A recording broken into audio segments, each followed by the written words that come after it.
दिनांक 8 फेब्रुवारी रोजी रात्री 11:15च्या सुमारास खारघरमधील ओवे कॅम्प सेक्टर 34 येथे मोठा राडा झाल्याचं पाहायला मिळालं। येथे असलेल्या हजरत अमीर शाह बाबाच्या दर्गाजवळ उरूस भरला होता। त्याचवेळी जुन्या रागातून नवा राग उद्भवला आणि दोन गटात तुफान राडेबाजी पाहायला मिळाली। यामध्ये महिलांनाही बांबूनं हाताबुक्क्यांनी मारहाण करत जीवे ठार मारण्याची धमकी दिल्याची तक्रार खारघर पोलीस ठाण्यात दाखल करण्यात आली आहे। मंसूर रहीम पटेल, सरफराज निसार पटेल, सलमान रफीक पटेल, तौसिफ इस्माइल पटेल, उजेब मंसूर पटेल, अरबाज मुश्ताक पटेल, शोएब निसार पटेल, नासिर निसार पटेल, बिलाल जावेद पटेल, संदीप हाशा ठाकूर, अरहम इजाज पटेल सर्व राहणार ओवेगाव खारघर यांनी मारहाण केल्याबाबत तक्रार दाखल करण्यात आली।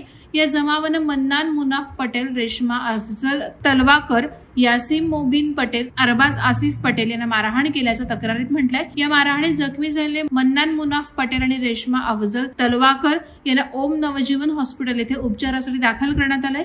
याबाबत अधिक तपास खारघर पोलीस करत आहेत। त्या दिवशी माझ्या भावाला मारलं होते मनसूरचे माणसा ते मी माझ्या भावाला वाचवायला गेलो, त्यातून मला धक्काबुक्की करून सिव्हिअर हात मारून मला खाली पाडली। माझ्या मुलांना आणून इथे ॲडमिट केली। मला त्या दिवशी ते मला काही भरोसाच नव्हता। एवढी मी तिथे बेहोश पडू तरी मी त्यांनी सोडला नाही माझ्या भावाला। मनसूर पटेलची माणसं होती तिथे होता मनसूर पटेल। वादळवारा लाईव्हसाठी अमोल कांबळे, नवी मुंबई।